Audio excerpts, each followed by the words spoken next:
Madam. Madam, tuloy na yung concert ni Rose Ann. Everything is set. At ang nakakaloka pa dyan, todo presentado lahat ng mga artist para mag-guest dun sa concert. Habang pataas ng pataas ang career ni Roseanne, pabagsak naman yung kay Barbie. Halika, tingnan mo.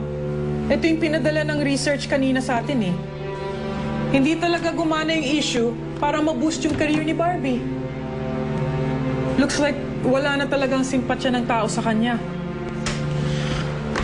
What do we do, madam? Honestly, hindi ko na talaga alam ang gagawin. Alam mo, Jones, hindi ako nagkulang.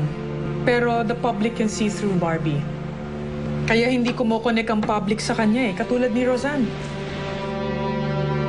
Thank you for calling East Telecom. How can I help you? Hi. Yes? Busy po ba kayo? No. Halika. Anong problema?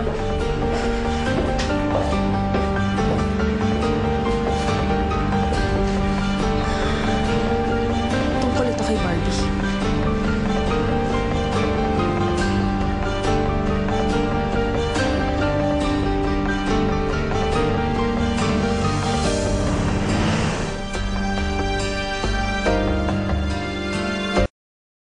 Dinig ko. Niloloko lang nila si Andre. Hindi totoong kapatid ni Andre si Barbie. Ano ba naman kayo? Maniwala kayo sa akin. Sigurado ako sa mga narinig ko. Teka lang, Miss Susie. Don't tell me may kinalaman ka sa mga nangyayari. Ako? Hello, Mikmik. I may not like Andre, pero hindi ako manloloko. Aaminin ko, medyo desperate ako sa tinatakbo ng career ni Barbie, pero I swear, hindi ako ang gumawa ng gimmick na yun. I'm surprised as you are, Mikmik. Talagang wala akong kinalaman doon. Mikmik, totoo yung sinasabi ni Miss Susie kasi kung may alam si Miss Susie doon, malamang alam ko rin yun.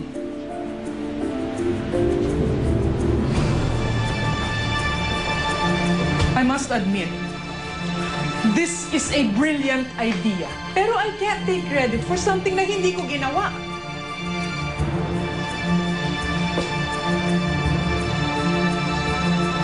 Hindi. Eh, siya lang naman yung galit na galit kay Andre ngayon eh. Ay, si Miley nagpagamit naman. Bruha talaga yung babaeng yan eh. Biruin mong isugal niya yung career ng anak niya.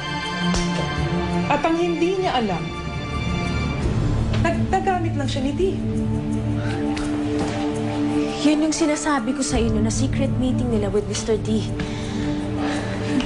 Alam ni Dee na pag sumabog ang lahat ng ito, hindi siya ang mapuputukan. Si Mylene and eventually si Barbie. Naloko na niya si Andre. Napabagsak pa niya yung talent ko.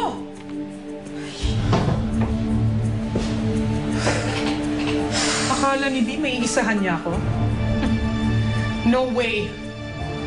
I will not go down with Mylene and Barbie. At bago pa mangyari ang lahat ng yan, I will have to let them go. Total, hindi naman asset sa akin si Barbie ngayon.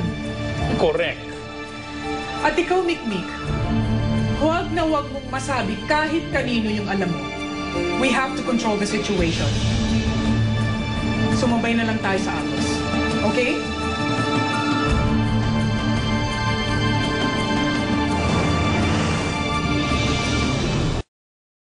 Town engagements ka na dahil sa album mo. Oo! Serious, pero don't worry. Aayusin namin ni Jones ang lahat para in between engagements, meron kang time para mag-shopping. Sasamahan kita. Sama ka, Jones. Aba, take note. Sama ako dyan.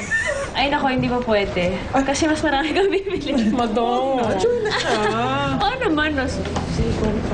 Oo. Control yourself, Mikmik. Huwag ka nang sumali dito. Huwag ka nang makialam. Baka madamay ka pa. Baka meron. Hayaan mo nang sila ang humukay ng sarili nilang libingan. Sige, sunod ha. Sige, bye-bye. Hi, Miss Susie. Hi, Michaela. Hi, Jones. Ang ganda ng araw, no? Ako po. Oh, ano pinag-usapan niyo? Schedule ni Mikmik. Oh, that's great. Sana may schedule na rin si Barbie ko. Barbie mo? Eh, akala ko ba hindi mo anak yan? Ay, gusto naman to si Mikmik. Hindi mo naman maiaalis sa akin ng pagkananay ko kay Barbie. Kaya gusto nga ni Eric na samahan ko siya palagi. Yun yung sinasabing shared parenting. Para hindi naman mabiga si Barbie. Di ba? Mylene? Mag-usap na lang tayo doon. Jones, ikaw nang bahala kay Mikmik, ha? Yes, madam. Okay. Okay. Halika na, Mylene. Barbie? Halika na, Ben. Oh, ganda naman. Flower, flower. May kawawa naman si Andre, no? Hindi niya alam na napaglalaro na pala siya.